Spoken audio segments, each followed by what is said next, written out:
My name is Thomas Elridge. I am 96 years old. I haven't walked in 37 years. They say it was a stroke that took my legs, but the truth is I lost them long before that. I used to dance, not well, but enough to make her laugh. Her name was Lillian. She was everything, bright, fast, full of color. We met in 1951. She heard me play the violin in a smoke-filled bar. I was no one, just a man with a bow and a pocket full of sadness. She came up after the set, looked me in the eyes and said, "Play something that hurt," and I did every night after that. We were married 3 years later. We had a boy, and for a while life felt full, real, loud, but life as it does grew quiet. Lillian got sick, fast, a kind of silence you can't fight. I stopped playing the day she died, packed away the violin and rolled into silence. Our boy moved away, said he couldn't bear the house without her in it. I didn't blame him. I sat in this chair for decades. People thought I couldn't move because of my legs, but it wasn't that. It was the weight of memory. And then, 3 weeks ago, my grandson found my violin. He handed it to me with both hands, said, "Grandpa, I want to hear the song that made her fall in love with you. I hadn't touched it in over 40 years. The strings were brittle, the wood dry, but the moment I held it, she was there. In the air, in the silence, in the ache, I played, and I didn't stop. Tonight, you'll hear it too. Not because I'm trying to remember her, but because I know she's been waiting to hear it one more time. This song is all that's left of the man I used to be."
My name is Margaret Eloise Hartman. I am 100 years old, and tonight, for the first time in 77 years, I will play the piano again. When I was a girl, music was everything. My mother played piano, my father sang. Our house was never quiet. Every Sunday I'd sit beside my mother as her fingers danced across the keys. She taught me how to play before I could even read. Chopin, Debussy, Gershwin. My hands were small, but she said I had the soul of an old composer. Then the war came, and with it, silence. My parents were taken. The piano was shattered during a raid. I was 23rd, alone. I fled to England with nothing but the clothes on my back and a piece of sheet music my mother had written for me, unfinished. I kept it hidden in the lining of my coat. Years passed. I married, had children. I became a librarian. I told myself the past belonged on shelves. I never touched another piano again. But I never forgot that melody. I would hear it in my dreams, those first few notes my mother wrote, repeating endlessly, begging to be finished. 2 months ago I fell ill. They said my time is short. But yesterday, my granddaughter Emma wheeled in a piano. It wasn't ours. It was newer, cleaner, but the keys felt the same beneath my fingers. And taped to the side was that sheet of music, yellowed, torn, but still waiting. So tonight, I will finish what my mother started. Not for fame, not for applause, but because music is the only way I know how to say goodbye. This is for her. This is for all that was lost. This is the last note.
appreciate it.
My name is Elias. I'm 110 years old, and tonight I want to play you a song on the violin.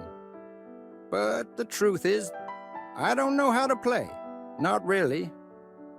You see, this violin, it belonged to my daughter. She was a musician, a brilliant one. She used to say music was the language of the soul. I never understood that until I lost her. 2 months ago, there was an accident, a car crash. She hasn't opened her eyes since. They told me to prepare for the worst, said she might never wake up. But that night I went home, sat alone in the dark, and found a video. It was from my 100th birthday. She was playing this violin, this very violin. She played a melody she'd written just for me. I must have watched that video 100 times. I didn't cry, I didn't scream. I just sat there listening. Then I picked up her violin, cracked, splintered from the crash, and I decided to learn. I was just an old man with trembling hands, fading hearing, and no clue how to form a single note.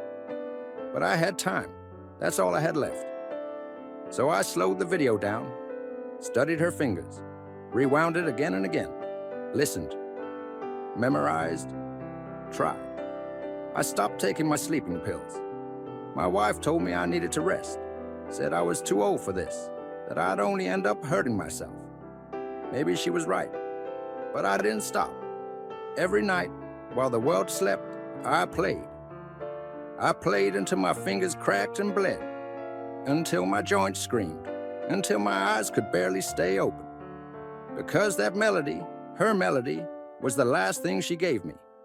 And maybe, if I could just play it back, she'd hear me, wherever she was.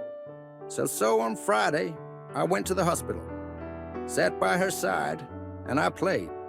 It wasn't perfect. My hands shook. I missed a few notes, but I played her song, the one she wrote for her old man. And when the last note faded, her finger twitched, her eyes moved, and then she opened them. The doctors called it a miracle. I just call it music, so no, I'm not a violinist. I'm not here to show you skill. I'm here because I'm still her father. Because this violin, this song, it's the only thing I have left. And tonight I want you to hear it. This is for her.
My name is Thomas Eddings. I'm 98 years old, and tonight I wear this uniform not for pride, but for a promise. This violin, it's older than my war scars. I haven't played it in nearly 70 years, not since the day I buried my brother, not since the day the music stopped meaning joy. We were boys pretending to be men, two kids from Kansas who signed up because we thought duty meant glory. It didn't. His name was Samuel, my twin. He played the piano. I played the violin. We used to practice in our father's barn. And even during the war, when we had 5 minutes of quiet, we'd hum parts of Mozart or grin about how we'd start a little music shop together when we came home. But in 1945, during a mission in France, we got ambushed. Bullets, fire, screaming, then silence. When I found him, he was still clutching a crumpled sheet of music. His chest wasn't moving. I screamed his name until my throat tore. They gave me a medal. I threw it away. What good is a medal when the one person who made life bearable is gone? I came back. I survived, but I left everything else behind. I never played again. Couldn't. The strings hurt too much. Not my fingers, but my heart. I married, had kids, told them I was a hero, but I knew the truth. I was just the one who lived. And yet, last week I found his old sheet music, the one he carried the day he died. The corners still torn, blood still faintly staining the margins. And I heard him, his voice, his laugh, the way he'd call me Tommy Boy. So tonight, I wear this uniform not to be saluted, but to say sorry. I play this violin not because I still can, but because I never did. This music, this trembling melody, is for the boy who never came home, for the brother who died with a dream in his pocket, and for every soldier who gave the music of their life for a silence we can never repay. This song is the only medal that ever mattered.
appreciate it.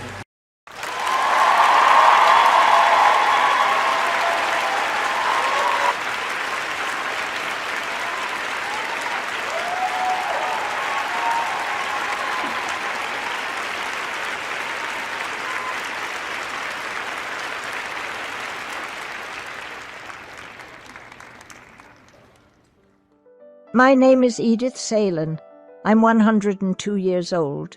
And tonight, for the first time in 83 years, I'm going to play the piano again. Not because I want to, because I owe someone a goodbye. I used to play every day. They called me a prodigy. I could play with my eyes closed, like the piano was part of my heartbeat. But after 1942 I stopped. The last time I played was in a locked room with no windows. It was supposed to be a hiding place, but it felt more like a tomb. My husband, David, and I were on the run. We had nowhere to go, so someone hid us in a storage room beneath an old church. There was a piano there, broken keys, out of tune, covered in dust. But it was all we had. For over a year, David asked me to play, said it reminded him of a time before sirens and whispers. So I played, even when we were cold, even when we were hungry, even when silence felt safer. And on the coldest night of that winter, when his hands were too numb to hold mine, he asked me to play something happy. I played Clair de Lune. He died before I reached the final note. When I was rescued, I was no longer a girl, just skin, bones, and grief. I left the piano behind and I swore never to play again.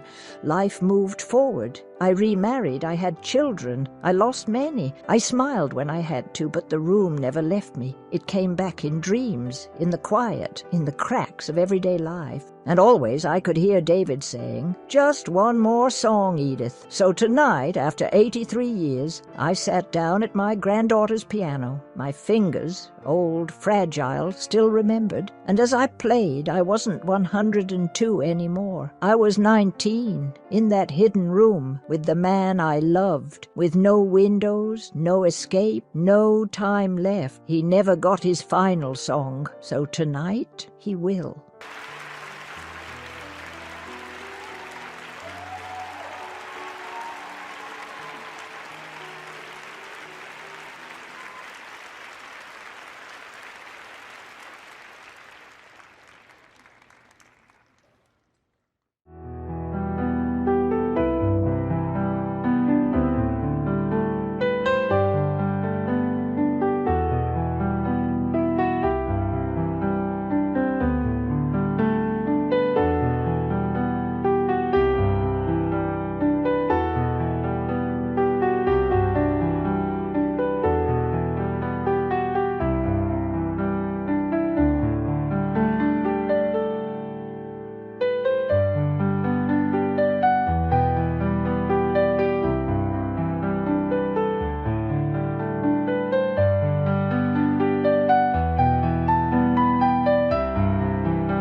My name is Anton Petrov. I'm 101 years old, and this is a violin. I haven't played it in over 80 years. But every year, on this day, I bring it here, to this train station, to this same bench, and I sit, and I wait.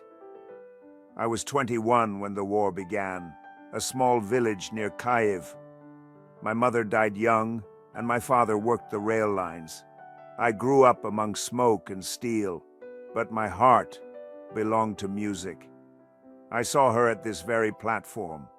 Her name was Sophia. She had a blue ribbon in her hair and a worn book of Chopin in her hand. She smiled like someone who had never known war, and somehow she loved me. Every Sunday I played for her. No stage, no audience, just trains coming and going and the sound of my violin singing for her. In 1943, they took her. I begged, I screamed, I offered myself in her place, but they pulled her away. Before she vanished, she turned and whispered, "Wait for me. One day I'll return," on the 6:20 train. After that, I never played again. The war ended. Cities were rebuilt, but my heart was not. Every year since, on this very day, I return to this bench with this violin, and I wait. They told me to move on. They said she was gone. But true love doesn't keep time. It only keeps faith. Last year, a woman sat beside me, elderly, quiet, in her hands a tattered Chopin book. Without a word, she gave me a letter. Inside was a photo. Sophia, older, wrinkled, but alive. She had survived, sent to a labor camp, escaped, but she thought I had forgotten her. The woman said, "She passed away 2 months ago, but before she died, she said, 'There's a man at a train station with a violin and a broken heart. Find him.' So here I am, 101 years old, and tonight, for the first time in 80 years, I will play."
My name is Victor Leonard. I'm 97 years old, and this is Anna, she's 96. We haven't played together in 79 years. Tonight, you are not just hearing music, you are hearing silence, broken. You are hearing time trying to heal. We met in 1944, a small music school in southern France. I played the violin, she played the piano. We were just kids with aching hearts and too many dreams. She had a laugh that made you forget the war.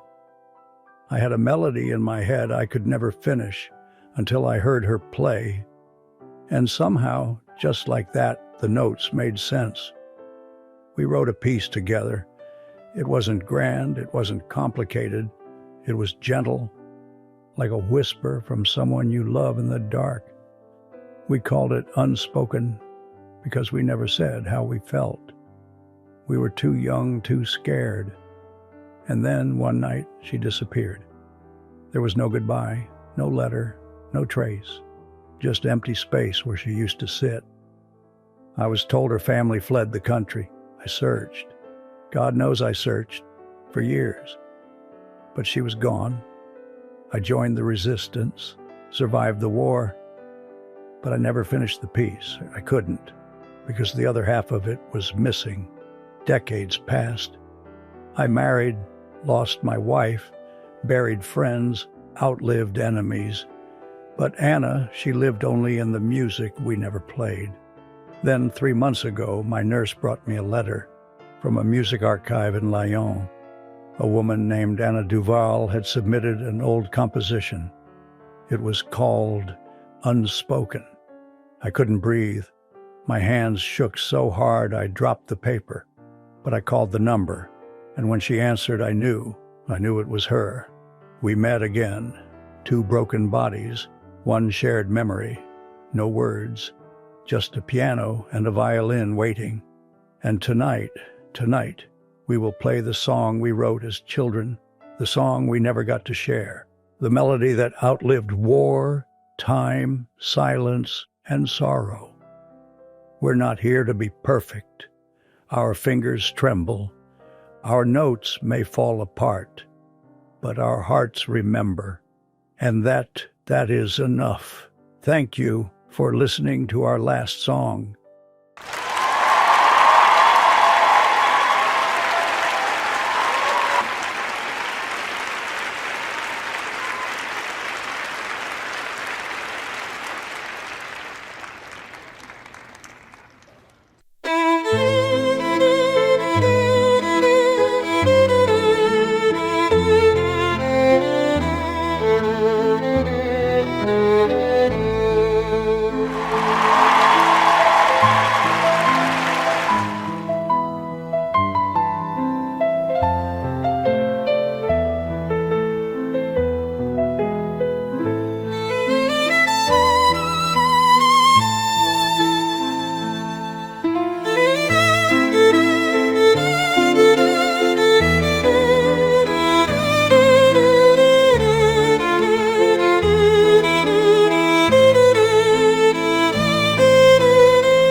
you.